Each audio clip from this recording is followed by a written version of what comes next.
বৌমা, তোমরা দুজনে তো খুব ভালো আমের জুস বানিয়ে খাও দেখি। আজকে আমাকেও তোমাদের স্পেশাল আমের জুস বানিয়ে খাওয়াও। মানছি আমি আগে আম খেতাম না, কিন্তু আমার বান্ধবীর বাড়িতে আমের জুস খেয়ে আমার এত ভালো লেগে গেছে যে আমি এবার থেকে প্রত্যেক দিনই আমের জুস খাবো বলে ঠিক করেছি। হ্যাঁ মা, নিশ্চয়ই। আমি তো আপনাকে কতবার আমের জুস খাওয়ার জন্য বলেছি, আপনি প্রত্যেকবারই তো না করে দিতেন। আমি খুব ভালো আমের জুস বানাতে পারি, আমি এখনই আপনাকে বানিয়ে এনে দিচ্ছি। মা, আপনি প্রথমবার আমাদের কাছে আমের জুস খেতে চেয়েছেন, আর আমরা আপনাকে আমের জুস বানিয়ে দেব না তা কখনো হতে পারে? আমি এখনই আমার গাছ থেকে আম পেড়ে নিয়ে আসছি। এই বলে অঞ্জলির নিজের বাড়িতেই থাকা একটা গাছ থেকে আম পাড়তে চলে যায়। কিন্তু আম পাড়তে গিয়ে সে দেখে গাছের আম এখনো পুরোপুরি ভাবে পাকেনি। তাই সে গাছ থেকে কাঁচা মিঠা আম পেড়ে কাঁচা আমের জুস বানাতে শুরু করে। অন্যদিকে সুদেষ্ণা আমের জুস বানাতে গিয়ে দেখে বাড়িতে একটাও আম নেই। তাই তখনই সুদেষ্ণা সুপার মার্কেট থেকে আম কিনতে চলে যায়, আর সে সেখান থেকে দামি আলফানসো আম কিনে নিয়ে আসে। বাড়িতে ফিরে এসে সুদেষ্ণা সেই দামি আম দিয়ে শাশুড়ি মাকে জুস বানিয়ে দেয়। কিন্তু তোমাদের দুজনের জুসের রং আলাদা কেন? একটা সবুজ আর একটা কমলা। ছোট বৌমা, তুমি কি পাকা আম দিয়ে জুস বানাওনি? আসলে মা, আমার গাছের আমগুলো এখনো পাকেনি, তাই আমি কাঁচা আমগুলো বেটে কাঁচা মিঠা আমের জুস করে এনে দিয়েছি। গাছের আমগুলো পাকলে আমি আপনাকে পাকা আমের জুস করে দেব। অঞ্জলি, পাকা আম পাবে কোথায় মা? এখনো আমাদের এলাকার গাছের আম পাকেনি। পাকা আম শুধু সুপার মার্কেটেই পাওয়া যাচ্ছে, তাও আবার আকাশ ছোঁয়া দামি। এই দেখুন, আমি আপনার জন্য 500 টাকা কেজি দিয়ে আলফানসো আম কিনে এনেছি। এই নিন, এটা তারই জুস। এই বলে সুদেষ্ণা শেফালি দেবীর হাতে আলফানসো আমের জুসটা ধরিয়ে দেয়। এমন সময় শেফালি দেবী সেই দামি আমের জুস খেয়ে ভীষণ পরিমাণে খুশি হয়। আমের জুসটা খেয়ে মনে হলো কোনো রাজকীয় খাবার খেলাম। এমন আমের জুস আমি আগে কোনোদিনও খাইনি। বড় বৌমা, তুমি প্রত্যেকদিন আমাকে এরকমই আলফানসো আমের জুস বানিয়ে খাওয়াবে। এই আমের জুস খেয়ে আমার মনটা ভরে গেল। মা, আপনি তো আমার কাঁচা মিঠা আমের শরবতটা একবার খেয়েও দেখলেন না। নিজেদের বাড়ির কাছের আমের শরবত খাওয়ার মজাটাই আলাদা। আমি অনেক যত্ন করে আপনার জন্য বানিয়েছি, আপনি একবার খেয়ে দেখুন না কেমন লাগে। তুমি হাসাচ্ছ অঞ্জলি? বিদেশ থেকে আমদানি করা আলফানসো আমের জুস খাওয়ার পর এসব পাতি কাঁচা মিঠা আমের শরবত খেতে কারোর ভালো লাগে? বড় বৌমা ঠিকই বলছে। ছোট বৌমা, তুমি বরং তোমার বানানো শরবতটা খেয়ে নাও। এত দামি আমের জুস খাওয়ার পর আমার তো শুধু এই আমের জুসটাই খেতে ইচ্ছে করছে। বড় বৌমা, তুমি বরং রাত্রিবেলাতেও আমাকে এই আমের জুসটা বানিয়ে দিও। বেশ, আমি তো নিজের জন্য রাত্রিবেলাতে আমের জুস বানাই, আপনার জন্য না হয় আজকে একটু বেশি করে বানাবো। এই কথা শুনে অঞ্জলির খুবই খারাপ লাগে, কারণ সে খুবই কষ্ট করে রোদের মধ্যে গাছ থেকে আম পেড়ে নিয়ে এসে শাশুড়ি মায়ের জন্য আমের শরবত তৈরি করে। কিন্তু শেফালি দেবী সেই আমের শরবতের দিকে একবারও তাকায় না। এভাবেই দেখতে দেখতে কিছুদিন কাটে, আর শেফালি দেবী প্রত্যেক দিন সুদেষ্ণার নামে লোকজনের কাছে প্রশংসা করে বেড়ায়। এমনই একদিন শেফালি দেবীর বান্ধবী সুমিত্রা দেবী তার ছেলেকে নিয়ে শেফালি দেবীর বাড়িতে ঘুরতে আসে। শেফালি, তুই তো বলছিস তোর বড় বৌমা দারুণ ম্যাঙ্গো জুস বানাতে পারি। ম্যাঙ্গো জুস খাওয়ার কথা শুনি আমারও কিন্তু ম্যাঙ্গো জুস খেতে খুব লোভ হচ্ছে। তুই তোর বৌমাকে বল না আমাকে একটু ম্যাঙ্গো জুস খাওয়াতে। আমার বড় বৌমা তো এখন পার্লারে গেছে ফেসিয়াল করাতে। আসলে গরমে ওর হাতে পায়ে খুব ট্যান পড়েছে, তাই আজকাল একটু বেশি পার্লারে যাচ্ছে। আমার ছোট বৌমা কিন্তু ম্যাঙ্গো জুস বানাতে পারে। আমি বরং আমার ছোট বৌমাকে বলছি তোদের জন্য ম্যাঙ্গো জুস বানিয়ে দিতে। এই বলে শেফালি দেবী অঞ্জলিকে ম্যাঙ্গো জুস বানিয়ে দিতে বলে। তাই অঞ্জলি সঙ্গে সঙ্গে সবাইকে ঠান্ডা ঠান্ডা বরফ দিয়ে কাঁচা মিঠা আমের জুস, জলজিরে এবং পুদিনা পাতা দিয়ে আম পোড়ার জুস বানিয়ে পরিবেশন করে। এমন সময় অঞ্জলির হাতে জুস খাওয়ার পর সুমিত্রা দেবীর ছেলে অনন্ত বলে, বাহ, এটা তো মনে হচ্ছে পুরো আমাদের ক্যাফের কোল্ড ড্রিঙ্কস। বৌদি, আপনি তো দারুণ ম্যাঙ্গো জুস বানাতে পারেন। এরকম আমের জুস আমি কখনো খাইনি। আপনি কি আগে কখনো রেস্টুরেন্টে জব করতেন নাকি? না না, আমি আবার কোথায় জব করব? আমি তো হাউস ওয়াইফ। তোমাদের আমার হাতের আমের জুস খেয়ে ভালো লেগেছে শুনে আমি খুব খুশি হলাম। আমার নিজের হাতে পোতা গাছের আম দিয়ে আমি এই জুসগুলো বানিয়েছি। তোমরা আমার ছোট বৌমার হাতে জুস খেয়ে এত প্রশংসা করছো, তাহলে আমার বড় বৌমার হাতে জুস খেলে কি করবে? আমার বড় বৌমা 7 সমুদ্র 13 নদী পার করে নিয়ে আসা আলফানসো আম দিয়ে জুস বানিয়ে খাওয়ায়। অনেক দামি আম, 500 টাকা কেজি।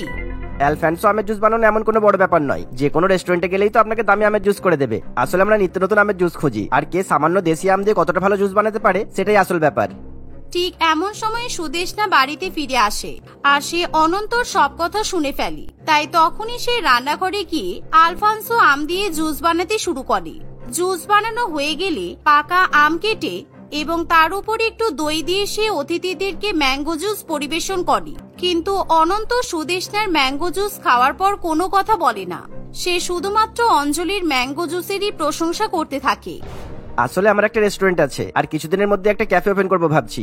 আপনার হাতের ইউনিক ড্রিঙ্কস আমার খুব ভালো লেগেছে, আপনি ওই আমের জুস নিয়ে আরো এক্সপেরিমেন্ট করতে থাকুন। আর এই নিন আমার নাম্বার, আপনি এই নাম্বারে আমাকে জুসের রেসিপি পাঠাতে পারেন। আপনার জুস আমার ক্যাফের মেনুতে নিশ্চয়ই রাখবো। অনন্তর কথা শুনে অঞ্জলি খুশি হয়, কিন্তু সুদেষ্ণা কিংবা তার শাশুড়ি মায়ের বিষয়টা মোটেই পছন্দ হয় না।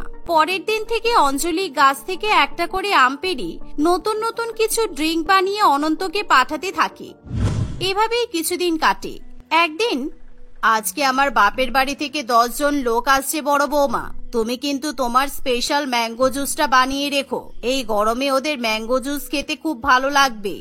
কিন্তু মা, 10 জনকে যদি আমি আলফান্সো আমের জুস বানিয়ে খাওয়াতে চাই, আমার তো অনেকগুলো আমের প্রয়োজন পড়বে।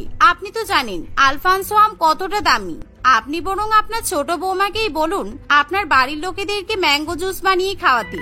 এমনিতেও আপনার ছোট বৌমার ম্যাঙ্গো জুস কিছু মানুষের খুব ভালো লেগেছে, তারা নাকি আপনার ছোট বৌমার বানানো জুস ক্যাফের মেনুতে রাখবে বলছে, তাই ওকেই আপনি আজকে ম্যাঙ্গো জুস বানাতে বলুন। সুদেষ্ণার কথা শুনে শেফালি দেবী তখনই অঞ্জলিকে 10 জন লোকের জন্য ম্যাঙ্গো জুস বানাতে বলে। কিছুক্ষণের মধ্যে অতিথিরা বাড়িতে চলে এলে অঞ্জলি সবাইকে কাঁচা মিঠা ম্যাঙ্গো জুস, ম্যাঙ্গো পুদিনা জুস, নুন ঝাল ম্যাঙ্গো জুস ইত্যাদি পরিবেশন করে। আর সেদিন বাড়ির অতিথিরা সবাই ম্যাঙ্গো জুস খাওয়ার পর অঞ্জলির অনেক অনেক প্রশংসা করে, আর সবাই বেশি বেশি করে জুস চেয়ে খেতে শুরু করে। ফলে অঞ্জলি সারাদিন ধরে শুধু ম্যাঙ্গো জুসই বানাতে থাকে। কিছুক্ষণের মধ্যেই অতিথিরা বাড়ি থেকে চলে গেলে সুদেষ্ণা নিজের জন্য এবং শাশুড়ি মায়ের জন্য দামি দামি আম দিয়ে, ফ্রেশ ক্রিম দিয়ে এবং চকলেট সিরাপ দিয়ে ম্যাঙ্গো জুস বানায়। এভাবেই সেই দিনটা কাটে। আর পরের দিন অনন্ত অঞ্জলিদের বাড়িতে এসে বলে, তোমার বলা রেসিপি দিয়ে আমার ক্যাফেতে ম্যাঙ্গো জুস বানিয়ে অনেক টাকা লাভ করেছি, তাই ভাবলাম তোমাকে কিছু টাকা দিয়ে আসি। ম্যাঙ্গো জুসের রেসিপিগুলো তো তুমিই বানিয়েছো, এই নাও 15,000 টাকা। আমাদের যখন ভালো বিক্রি হবে আমি তোমাকে কিছু টাকা দিয়ে যাবো, কেমন? অঞ্জলি অনন্তর কাছ থেকে টাকা পেয়ে খুবই খুশি হয়, কিন্তু এমন সময় সুদেষ্ণা অঞ্জলির হাতে টাকা দেখে ভীষণ পরিমাণে রেগে যায়। আর অনন্ত কিছুক্ষণের মধ্যে বাড়ি থেকে চলে গেলে সুদেষ্ণা অঞ্জলিকে বলে, কি ব্যাপার, অনন্ত আজকাল এত ঘন ঘন আমাদের বাড়িতে আসছে কেন? তারপর তোমার হাতে টাকা দিয়ে গেল মনে হলো। তোমার চরিত্র তো কিছু সুবিধা ঠেকছে না। দেখো, আবার টাকার জন্য আমাদের বাড়ির মান সম্মান ডুবিও না। অনন্ত আমাকে আমার জুসের রেসিপির জন্য টাকা দিয়ে গেছে, এমনি এমনি নয়। অনন্ত আমাকে আগেই বলেছিল যে আমার জুসের রেসিপিও নিজের ক্যাফেতে রাখবে। অনন্তর ক্যাফেতে আমার জুসগুলো অনেক বেশি সেল হয়েছে, তাই অনন্ত আমাকে টাকা দিতে এসেছিল। বাবা, 2 পয়সা কামিয়ে মুখে বুলি ফুটেছে দেখছি। বড় বৌমা তো ঠিকই বলছে, অনন্তকে তুমি আমাদের বাড়িতে আসতে বারণ করে দেবে। আমি ভবিষ্যতে কোনোদিনও যেন তোমাকে ওর থেকে টাকা নিতে না দেখি। এমন সময় অঞ্জলি কিছু বলতে চাইলে শেফালি দেবী কিছুতেই তার কথা শোনে না, যার ফলে অঞ্জলির খুবই খারাপ লাগে। এভাবেই দেখতে দেখতে কিছুদিন কাটে। আর একদিন সুদেষ্ণার মা রূপা দেবী মেয়ের বাড়িতে দেখা করতে আসে। আর সেদিন সুদেষ্ণা অঞ্জলির কাছে একটার পর একটা রান্নার হুকুম করতে থাকে। গরমে আগুনের তাতে রান্না করতে করতে অঞ্জলির মাথা ঘুরে যায়, কিন্তু তবুও সে কাউকে কিছু বলে না। সে মুখ বুজে সমস্ত কাজকর্ম করতে থাকে। আর কিছুক্ষণ পর সুদেষ্ণা রান্নাঘরে এসে অঞ্জলিকে 4টে আলফান্সো আম দিয়ে বলে, এই নাও 4টে আম। 4টে আম দিয়ে গুনে গুনে 2 গ্লাস ভর্তি আমের জুস হবে। 1 ফোঁটাও যেন আমের জুস কম না পাই। জুসটা বানিয়ে তাড়াতাড়ি আমার ঘরে নিয়ে আসবে। সুদেষ্ণার কথা শুনে অঞ্জলি আমের জুস বানাতে শুরু করে। আর কিছুক্ষণের মধ্যেই অঞ্জলি যখন সুদেষ্ণার ঘরে ম্যাঙ্গো জুস দিতে চায়, এমন সময় হঠাৎই দরজার কলিং বেল বেজে ওঠে। তুমি জুসগুলো আমাকে দাও, আমি গিয়ে বড় বৌমার ঘরে দিয়ে আসছি। তুমি দেখো বাইরে কে এসেছে। এই বলে শেফালি দেবী জুসের ট্রেটা নিয়ে সুদেষ্ণার ঘরে যায়। কিন্তু এমন সময় শেফালি দেবী সুদেষ্ণা এবং তার মাকে কথা বলতে শোনে। তাড়াতাড়ি এবার তোর শাশুড়ি মায়ের থেকে বাড়িটা তোর আর হৃদয়ের নামে লিখিয়ে নে, তা না হলে সবকিছু এই ভিখারি ছোট বউ আর ছোট ছেলেটার হাতে চলে যাবে। তোর শাশুড়ির তো আবার অনেক গহনা গাটি আছে, বুড়িটাকে নিজের হাতে রাখার চেষ্টা কর, যাতে সব কিছু ভবিষ্যতে তোর হয়, বুঝলি? তুমি চিন্তা করো না মা, বুড়িটাকে ম্যাঙ্গো জুস খাইয়ে খাইয়ে আমি পটিয়ে ফেলেছি। ওই বুড়িটাকে আলফানসো আম খাওয়াতে গিয়ে আমার যা টাকা পয়সা খরচা হচ্ছে তোমাকে আর কি বলবো। তবে আমি যদি বুড়ির গহনাগাটি, বাড়ি, জায়গা জমি নিজের নামে করে নিতে পারি, আমার কোনো আফসোস থাকবে না। বুড়িটা কবে যে মরবে সেই আশাতে বসে আছি। এমন সময় শেফালি দেবীর নিজের বৌমার মুখে এরকম কথা শুনে ভীষণই অবাক হয়, কারণ সে ভাবতেও পারেনি তার প্রিয় বড় বৌমা এতটা নিষ্ঠুর এবং কূটনৈতিক হতে পারে। তবুও শেফালি দেবী সেই সময় কোনো কথা বলে না। সে চুপচাপ সুদেষ্ণার ঘরে ম্যাঙ্গো জুস রেখে সেখান থেকে চলে যায়। কিন্তু সন্ধ্যাবেলা শেফালি দেবীর বড় ছেলে হৃদয় অফিস থেকে বাড়িতে ফিরে আসার পর, আমি ভেবেছি তোমার আর বড় বৌমার সংসার আলাদা করে দেব। এখন থেকে এই বাড়িতে আমি, আশিস আর অঞ্জলি থাকবো। আমি চাই তুমি তোমার বউকে নিয়ে এখান থেকে চলে যাও। তবে হ্যাঁ, তোমার বউয়ের আমার গহনা গাটির উপর অনেক লোভ আছে শুনেছি, তাই আমি মারা যাওয়ার পর তোমরা সবাই নিজের নিজের ভাগ পেয়ে যাবে। এখন তোমার বউকে নিয়ে তুমি এই বাড়ি থেকে বেরিয়ে যাও। তোমার হঠাৎ করে এমন কি হলো যে তুমি আমাদেরকে বাড়ি থেকে চলে যাওয়ার কথা বলছো? এমন সময় শেফালি দেবী নিজের ছেলেকে সুদেষ্ণার আসল চেহারার কথা বলে, যা শুনে হৃদয় ভীষণ পরিমাণে রেগে যায়। তুমি আমার মায়ের সম্পর্কে এরকম ভাবো? যাও, চলে যাও এখান থেকে। এই বাড়িতে তোমার কোনো জায়গা নেই। তুমি গহনাগাটি, জমি জায়গার জন্য আমার মায়ের সম্পর্কে যে এরকম ভাববে আমি স্বপ্নেও ভাবিনি। না না হৃদয়, এরকম করো না, আমার খুব ভুল হয়ে গেছে। আমি আর কোনোদিনও এরকম করব না। মা, আমিও আপনার কাছে ক্ষমা চাইছি, আপনি আমাকে ক্ষমা করে দিন। হ্যাঁ মা, দিদি যখন ক্ষমা চাইছে আপনি দিদিকে ক্ষমা করে দিন। দিদি আমাদেরই পরিবারের একজন। দিদি যদি আমাদেরকে ছেড়ে চলে যায় তাহলে আমরা কিভাবে থাকবো বলুন? অঞ্জলির কথা শুনে শেফালি দেবী তার বড় বৌমাকে ক্ষমা করে দিলেও সেদিনের পর থেকে সে কখনো বড় বৌমার বানানো ম্যাঙ্গো জুস খেতে চায় না।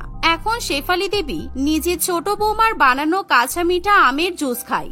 অন্যদিকে কিছুদিনের মধ্যেই অনন্তর ক্যাফেতে অঞ্জলির তৈরি করা ম্যাঙ্গো জুসের সেল অনেক বেশি বেড়ে যায়, যার ফলে অঞ্জলি বাড়িতে বসেই আরো অনেক অনেক টাকা উপার্জন করতে থাকে। সবিতা দেবীর 3 ছেলে বিদেশে চাকরি সূত্রে বসবাস করত। তারা বিদেশে 3 মেয়েকে বিয়ে করে তাদের বাড়িতে নিয়ে আসে। কিন্তু অন্যদিকে সবিতা দেবীর ছোট ছেলে শিবু তার কলেজের বান্ধবী পরমাকে বিয়ে করে বাড়িতে আনে। সবিতা দেবী তার 4 ছেলের এরকম কাণ্ড কারখানা দেখে ভীষণ পরিমাণে অসন্তুষ্ট হয়, কিন্তু তার কাছে কিছুই করার থাকে না। সে ঠিক করে যে সে তার 4 ছেলের আবার ধুমধাম করে 3 বিদেশি বউ এবং 1 দেশি বউয়ের সঙ্গে বর্ষায় বিয়ে দেবে।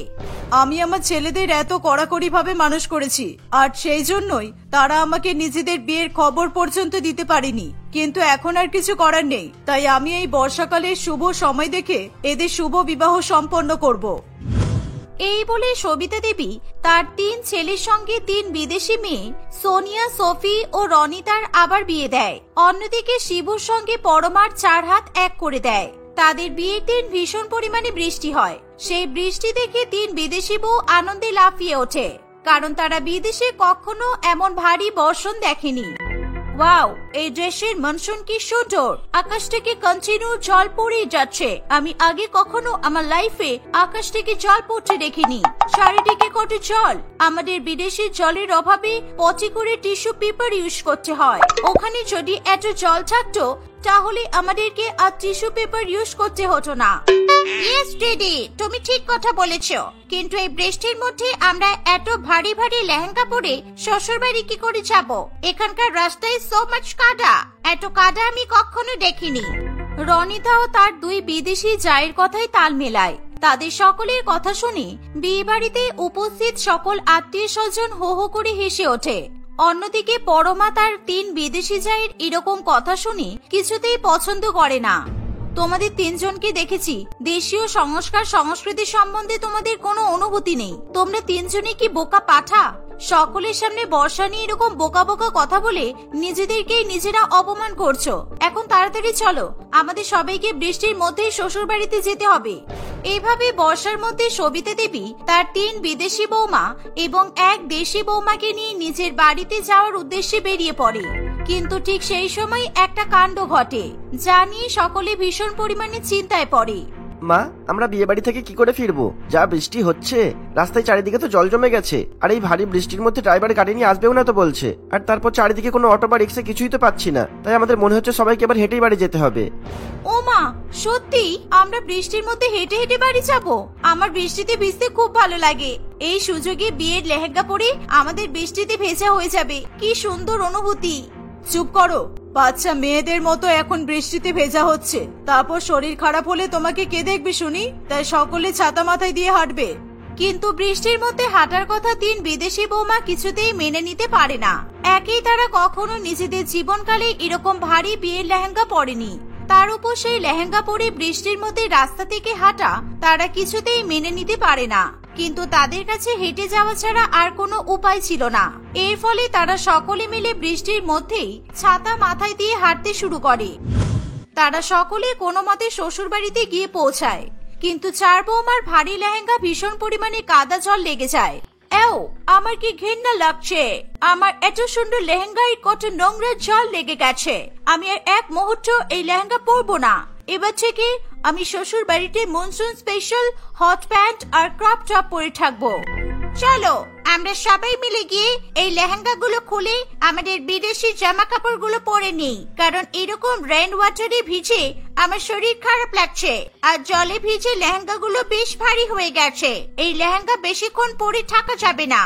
তিন বিদেশি বৌমা যখন নিজেদের লেহেঙ্গা পরিবর্তন করতে যাবে, তখন পরমা তার কাদা মাখা এবং বৃষ্টি ভেজা লেহেঙ্গা পরিবর্তন করে নেওয়ার কথা ভাবে। আমি ওই লেহেঙ্গাটি ছেড়ে একটা সুন্দর শাড়ি পরে নেব। কিন্তু এখন যদি বৃষ্টিতে ভেজা আর কাদা মাখা লেহেঙ্গা এমনিই রেখে দিই, তাহলে এত সুন্দর লেহেঙ্গাটা তো নষ্ট হয়ে যাবে। তাই আমি লেহেঙ্গাটা ভালো করে ধুয়ে পরিষ্কার করে শুকিয়ে তারপর আলমারিতে তুলে দেব। সকলে পরমার এরকম বুদ্ধির কথা শুনে ভীষণ ভালো লাগে।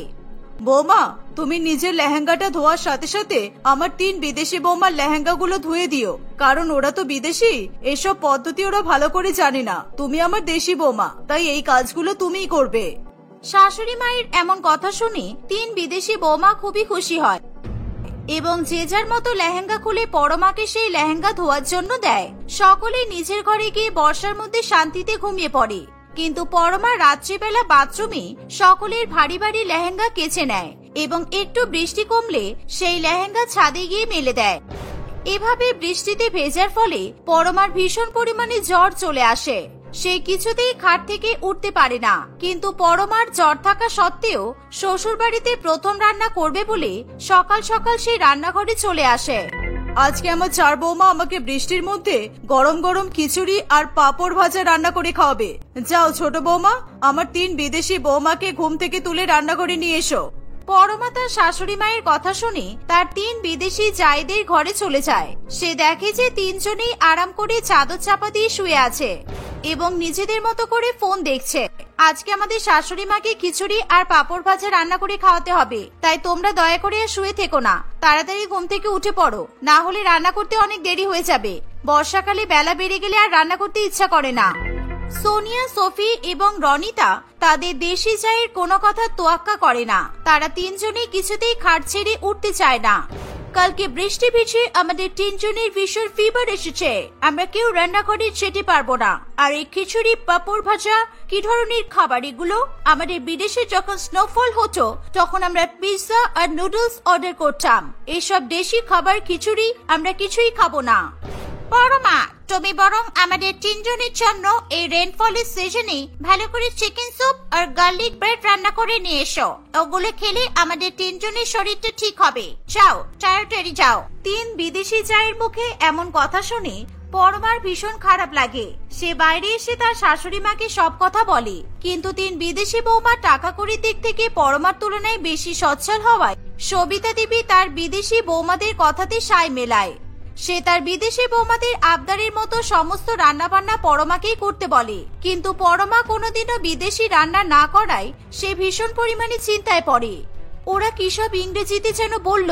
চিকেন স্যুপ মানে তো মুরগির ঝোল, আর গার্লিক ব্রেড রুটির মধ্যে রসুন দিয়ে কে খায়? আচ্ছা, এবার বুঝতে পেরেছি।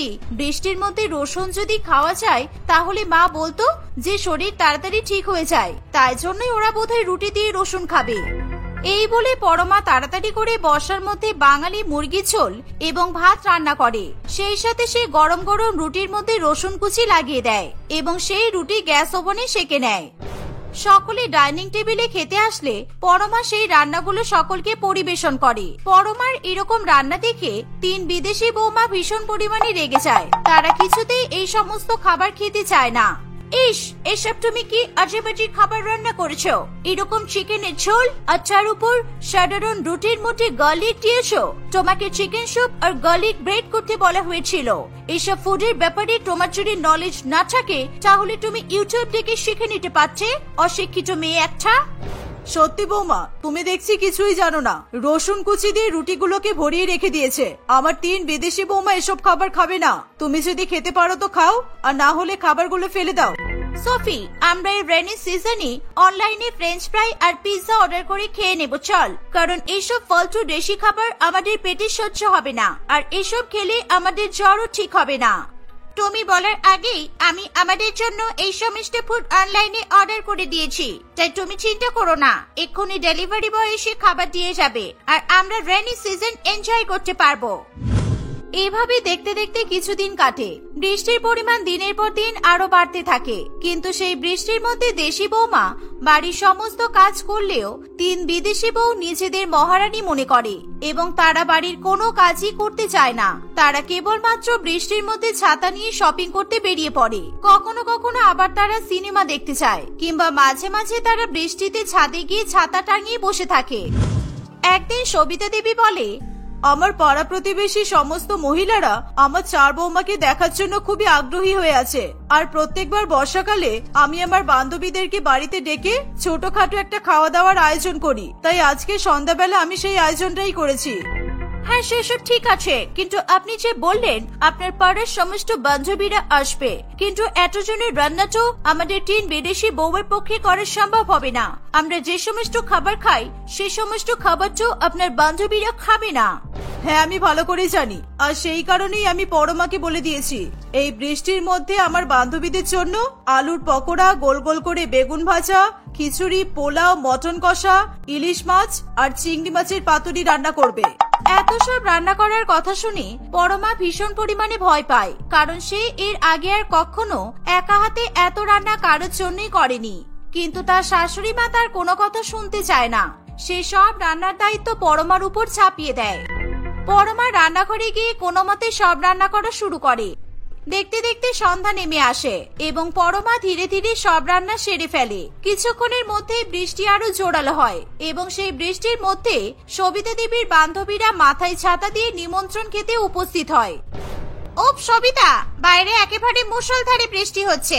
কিভাবে যে তোর বাড়িতে নিমন্ত্রণ খেতে আসলাম তোকে আর বলে বোঝাতে পারবো না। কোথায় তোর 3 বিদেশি বৌমা আর 1 দেশি বৌমা? কোথায় তোর 4 ছেলে যা বিয়ে করেছে? পুরো পাড়ায় একেবারে হরি হট্টগোল করে ফেলেছে। ধীরে ধীরে সেখানে সবিতা দেবীর 4 বৌমা এসে উপস্থিত হয়। সকলে 3 বিদেশি বৌমার হট প্যান্ট এবং ক্রপ টপ পরা দেখে ভীষণ পরিমাণে হাসাহাসি শুরু করে। অন্যদিকে তারা পরমার শান্ত, স্নিগ্ধ এবং শুভশ্রী রূপ দেখে ভীষণ পরিমাণে পছন্দ করে। তারা পরমার ভীষণ পরিমাণে প্রশংসাও করে, আর সেই প্রশংসা 3 বিদেশি বৌমা কিছুতেই সহ্য করতে পারে না। পরমার নিজের তৈরি করা রান্না সকলকে পরিবেশন করে। তারা সকলেই আনন্দ করতে করতে পেট ভরে সব খাবার খায়। বাহ, তোর ছোট বৌমার হাতের রান্না কিন্তু দারুণ। বৃষ্টির মধ্যে গরম গরম এত সুন্দর বাঙালি রান্না খেয়ে আমাদের সকলের মন ভীষণ পরিমাণে ভরে গেল। সত্যিই তো, তোর ছোট বৌমা একটা রত্ন। আমি বেকার ভয় পাচ্ছিলাম। সকলের আমার হাতে রান্না খেয়ে তো ভালোই লেগেছে। আমি আমার শাশুড়ি মায়ের সম্মান রক্ষা করতে পেরেছি, এটাই আমার কাছে অনেক। সকলে মিলে নিমন্ত্রণ খেয়ে সবিতা দেবীর বাড়ি থেকে চলে যায়। এত রান্না করার পর পরমা কিছুতেই বুঝতে পারে না যে সমস্ত বাসন এই বৃষ্টির মধ্যে সে কিভাবে মাজা ধোয়া করবে। এর ফলে সে তার 3 বিদেশি জায়ের কাছে এসে বলে, সারাদিন ধরে এত কষ্ট করে আমি সব রান্না করলাম, এবার তোমরা অন্তত এই বাসনগুলো মেজে দাও, কারণ আমি আর খাটতে পারবো না। বিশ্বাস করো, আমি সারাদিন খেটে খেটে মরবো আর তোমরা সবসময় আরাম করবে, সেটা তো হতে পারে না। তোমার কি মনে হয় আমরা কি কাজের মাসি? সকলের কাছ থেকে তুমি যেরকম প্রশংসা পেয়েছো ঠিক তেমন ভাবে তুমি নোংরা বাসনগুলো মাজবে, না হলে শাশুড়ি মাকে বলে তোমাকে ভীষণ বকা শোনাবো। সোনিয়ার কথা শুনে পরমা সেখান থেকে চলে যায়। তিন বিদেশি যা মিলে লুকিয়ে লুকিয়ে ইচ্ছা করে রান্নাঘরের বেসিনে এবং বাথরুমের মধ্যে ব্লিচিং পাউডার ঢেলে রাখে, যাতে পরমা কোথাও বাসন মাজতে না যেতে পারে। পরমা রান্নাঘর এবং বাথরুমের এরকম অবস্থা দেখে সমস্ত নোংরা বাসন নিয়ে ভয়াবহ বৃষ্টির মধ্যে বাগানের ধারে কলপাড়ে চলে যায়। সে বৃষ্টিতে ভিজতে ভিজতে বাসন মাজা শুরু করে। আমি কি বিপদে পড়লাম! এই ভয়াবহ বৃষ্টিতে আমি তো পুরো ভিজে যাচ্ছি, চারিদিকে কেমন ঘুটঘুটে অন্ধকার, আমার তো খুব ভয় করছে। ঠিক এমন সময় বৃষ্টির মধ্যে বাগান থেকে একটি ভয়াবহ সাপ বেরিয়ে আসে।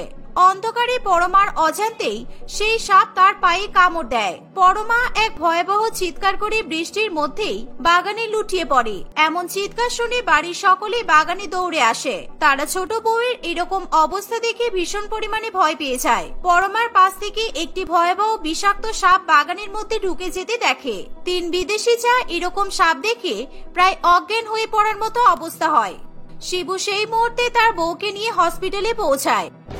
ডাক্তারবাবু পরমার শরীর থেকে সাপের ভয়াবহ বিষ বের করে দেয় এবং কোনো মতে পরমাকে সুস্থ করে তোলে। তিন বিদেশি বৌমা তাদের জায়ের এরকম শারীরিক অবস্থা দেখে ভীষণ পরিমাণে কষ্ট পায়। তারা কান্নাকাটি করে পরমার কাছে ক্ষমা চায়। আমাদেরকে ক্ষমা করে দাও, আমরা বুঝতে পারিনি যে আমাদের জন্য তোমার আজকে এই অবস্থা হবে। আজকে তোমাদের অত্যাচার আমার বইয়ের এরকম অবস্থা হয়েছে। ওর যদি কিছু হয়ে যায় আমি কিন্তু কাউকে ছাড়বো না বলে দিলাম। ইচ্ছা করেই তোমরা বৃষ্টির মধ্যে আমার বউকে বাগানে বাসন মাজতে পাঠিয়েছো। আমি সকলকে বারণ করা সত্ত্বেও কেউ আমার কথা শোনেনি। পরমা তার তিন বিদেশি যাকে ক্ষমা করে দেয়। তাদের শাশুড়ি মাও দ্বিচারিতার জন্য ছোট বৌমার কাছে ক্ষমা চায়। এভাবেই তারা সকলে মিলে সুখে শান্তিতে সংসার করতে শুরু করে।